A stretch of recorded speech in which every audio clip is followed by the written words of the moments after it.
Welcome to Love You Longmont. I'm Linda Bond, and today we're going to be talking to Elliot Moore.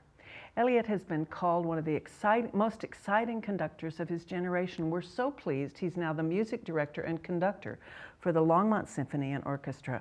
Elliot, thank you for being here, and welcome to Longmont. Oh, thank you so much. I have to admit, I've just loved being here. Oh, good. Yeah. Well, you've had quite an interesting background, and I'd love to talk about it. We're going to see some musical clips. Great. We're even going to go and watch you conduct the symphony and talk about that, so I'm really pleased about it. Let's talk first about your education. How did you become a conductor?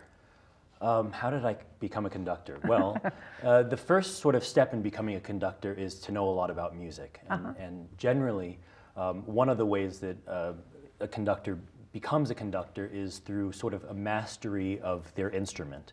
And so I have my undergrad degree in cello performance, and I also have a master's degree in cello performance. And I was actually living in Switzerland working as a cellist, and a lot of the work kind of dried up that I was doing. And so I actually quit playing the cello, and maybe, as we'll talk about later, that was not the first time I quit the cello. Right. But because I began missing music in my life, I began thinking about switching to conducting. Mostly because what I felt like I was missing in my musical life was not so much. It wasn't so much the cello. It was more the sense of community and what music can mean to a community. And so I thought that conducting was a great way to sort of coalesce these passions that I had about music and also how we unite together. That's perfect. And here you are in our community. Well, I'm thrilled. That's good. Yeah. Tell us about the Blue Period Ensemble. The Blue Period Ensemble is a group that I began in New York City. And the name Blue Period is from Picasso's Blue Period. And Picasso had a very interesting time in his life when he was creating his Blue Period paintings.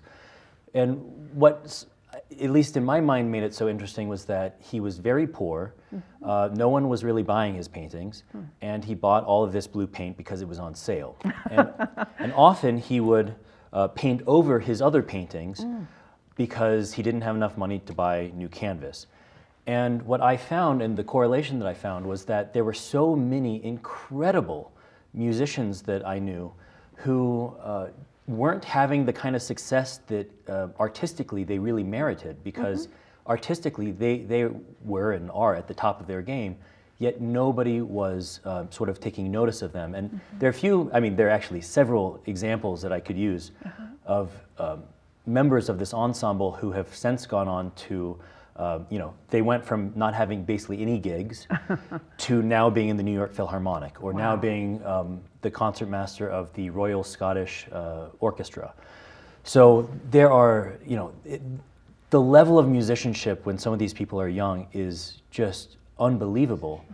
And at the same time, they weren't getting recognized. So I think that was the correlation between the Blue Period, Picasso's Blue Period, and the Blue Period Ensemble. And you did some interesting things in that Carnegie Hall performance. Yes, we had our debut at Carnegie Hall, and we did sort of an arrangement by Arnold Schoenberg of Gustav Mahler's The Song of the Earth. And because it's based on Chinese poetry, I was able to get a very famous composer by the name of Bright Sheng to, we performed the New York premiere of his kind of concerto for marimba and orchestra. Oh, wonderful. And I have to admit that's something that I'm hoping to bring here to Longmont, because the soloist is so fantastic. Oh, so, that's exciting. Yeah. It's exciting to look forward to. Yeah, well, it's not every day that you get a marimba concerto. That's true. Right. You were still in school at the time, is that right? At that point, I think I had been out of my doctorate for 1 year. Okay, and where did you get your doctorate? I got my doctorate at the University of Michigan. And that afforded you some opportunities to conduct also? It certainly did. Every graduate student instructor there, which I was one, sort of gets an orchestra when you are a graduate student instructor. And so my first orchestra that I had let me think about it. It was called the University of Michigan Philharmonia Orchestra. And anyway, it was a campus Philharmonia Orchestra, that was it. And it was unbelievable for me to have an experience of taking a young group of college students who are not music majors and eventually doing Sibelius symphonies with them. Oh. And it was so amazing to me to see the level of growth that's possible. And so throughout my doctorate, that was something that was sort of always a constant, was taking an orchestra and building it and taking everyone to new heights. Oh. And that was something that I would say that I've become quite passionate about, and something that I certainly learned how to do at the University of Michigan.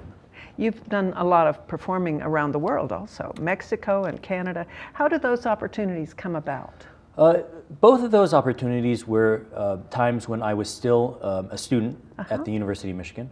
And there was a conductor in Canada, there was a conductor in Mexico, a woman by the name of Alondra de la Parra, and she had just recently became music director with the Orchestra Jalisco, which is in Jalisco. And she wasn't able to take a few rehearsals right at the very beginning, and it was very challenging repertoire, and she wanted some other conductor to come in and take the first few rehearsals so that the orchestra would be more prepared. Oh.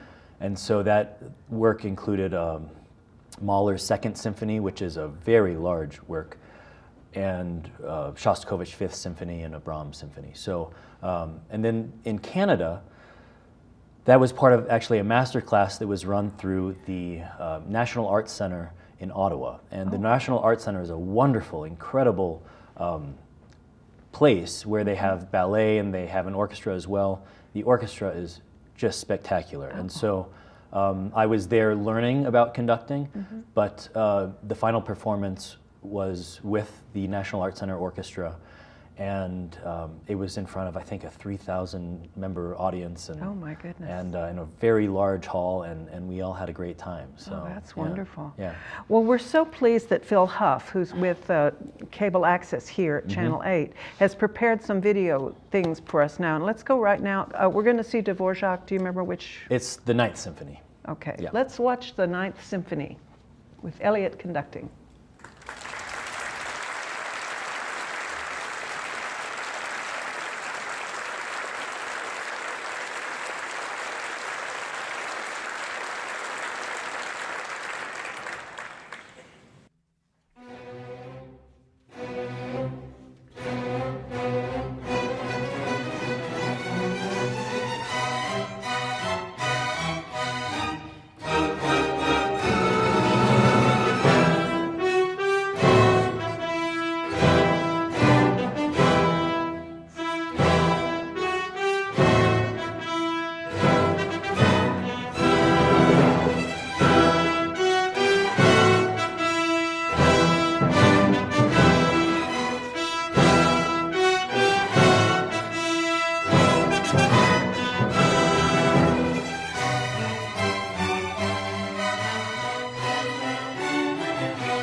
That's the Longmont Symphony and Orchestra. Tell us a little bit about what we just saw. Well, that was some of the finale from Dvorak's Ninth Symphony, and the orchestra has been rehearsing that now at that point, they'd been rehearsing it for about 3 weeks. And we always have 6 rehearsals for our performances.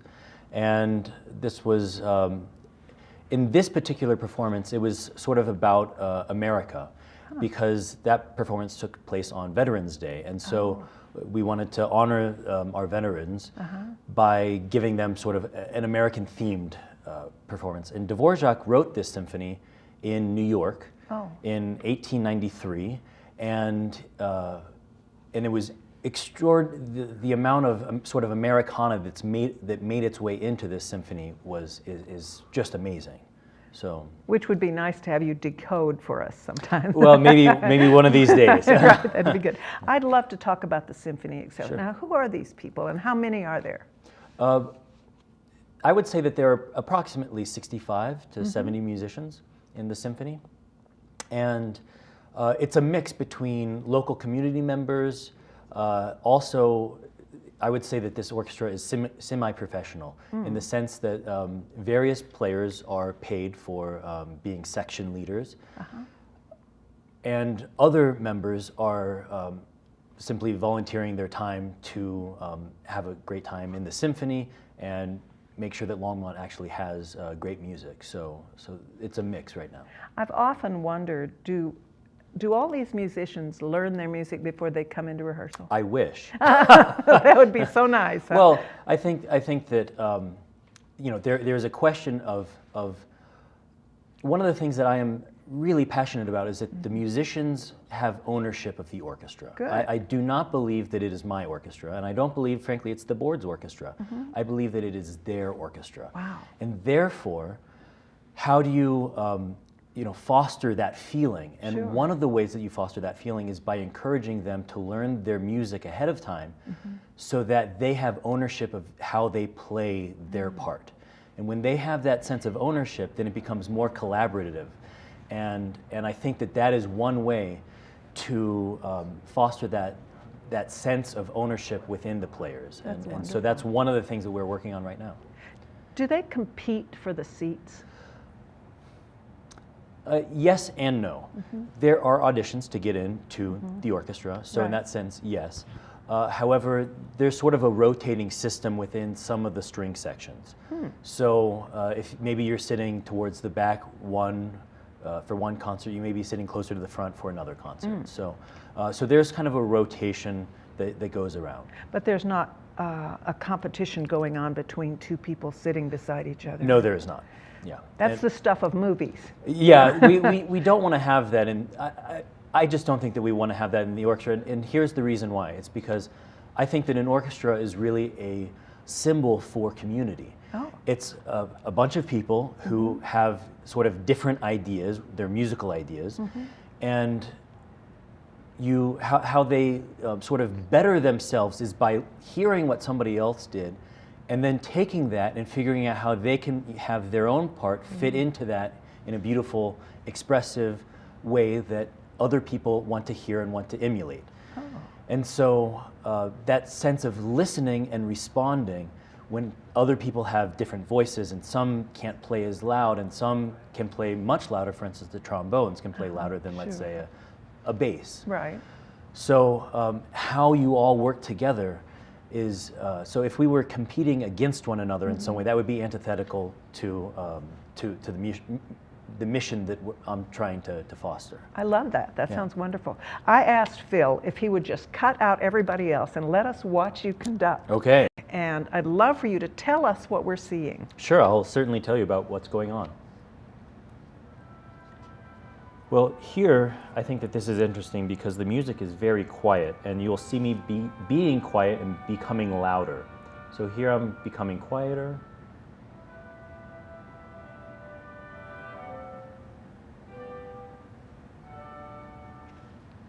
And here I become loud. Ooh, yes. And there you will hear the music being loud. And you'll also see me becoming quiet again, which is very challenging after being so loud and intense. I also notice you don't have music in front of you. That's correct. I'm doing this by memory. Wow. So here, the orchestra is very quiet, and I become quiet. And here it's a little bit more sort of jazzy, and so I become jazzy, and I fill up with sound, and I get quiet again. Here I'm trying to show the harmonies more,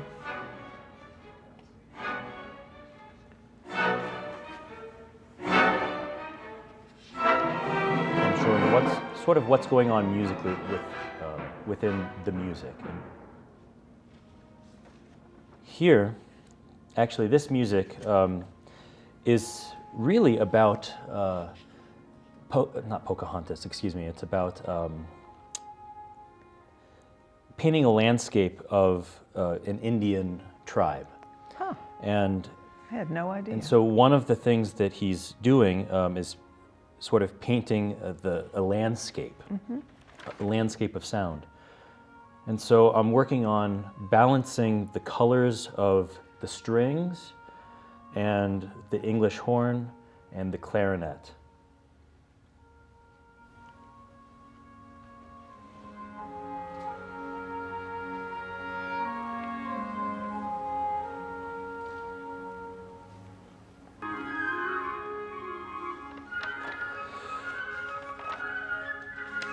One of the things about this section is that it's about animals awakening in the forest. And so I'm making sure that we're sounding as much as we can like animals awakening in the forest, like birds. And here, there are several things going on that make this a challenging section, including that one has to make audible the different musical elements. For instance, the woodwinds are hard to hear, so I want to make sure that I can bring them out. And also, the trumpet shape is very different than the violin's musical shape. That was so interesting. When you're conducting, do you hear every instrument? That is certainly the goal. Really? However, I will say one thing that can be challenging is when you're standing up in front of so many accomplished individuals, there can be an element of fear because you're standing in front of all these people who know the music very well. Yeah. And the more fear that there is, the less that you tend to really hear what's going on. And so how you sort of get away from any fear that you may have in terms of thinking you may not be good enough or you may not know every single thing. Really, the way to get around that is to really know every single little thing. and so that requires a tremendous amount of time away from the musicians where I'll be looking at the notes and I will be studying very carefully what every single person has so that when I get in front of an audience or an orchestra, that it's the musical intention is much stronger than anything else that may be going on in my mind. What a wonderful explanation, thank you. I'd love to know about you as a child because we're going to talk in just a second about opportunities for children. You grew up in Alaska. I was born in Alaska, and I did begin playing the cello in Alaska. My mom is a pianist, and I have an older sister who used to play violin. She no longer really performs on the violin. And let me think, my mom had this idea that my sister and I would play a piano trio together. And so the obvious choice of instrument for me was cello, because my mom was a pianist, my sister played the violin. So I began with cello lessons at the age of 3. But at 3, you're just little. Cello's kind of big. That's true, though they make very small violins and cellos, as well as violas. And I don't know about basses. They must make smaller basses as well, but I can't say that I've necessarily seen them. So yeah, so I began at that age, and I have to admit, I wasn't very good, and I didn't particularly like it. That's pretty surprising, Elliot. Well, I think that eventually I certainly did become passionate about music. And as we talked about, the passion with conducting became a passion not only about music, but about community. And I think that cello for me was challenging in various different ways, including that we moved around a lot when I was a child. So when I was 5, we left Alaska and moved to California. And after California, we moved actually to Denver. Oh my. But for only 6 months. And then we moved to Texas. So I moved around a lot as a child, which meant I was constantly changing cello teachers, which also made it more challenging to,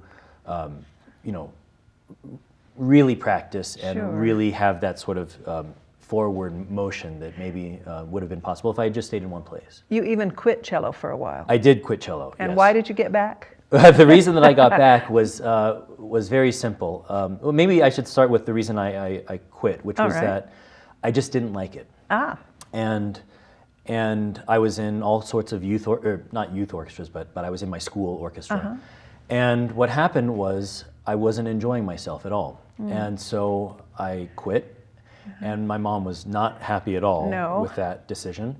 But she did allow me to quit. And then what happened was there was a very pretty girl who I saw in the newspaper who played the cello. And I thought to myself, I may be able to meet her if I get good enough at the cello. So I began practicing 4 hours a day and never really met her, but I did develop a love of music and certainly cello. My improvement was very rapid on the cello because I was so driven to meet this girl. That is so funny. That's a great motivator. It is a great motivator when you're 12 and 13. So do you think that music is important for children when they're very young?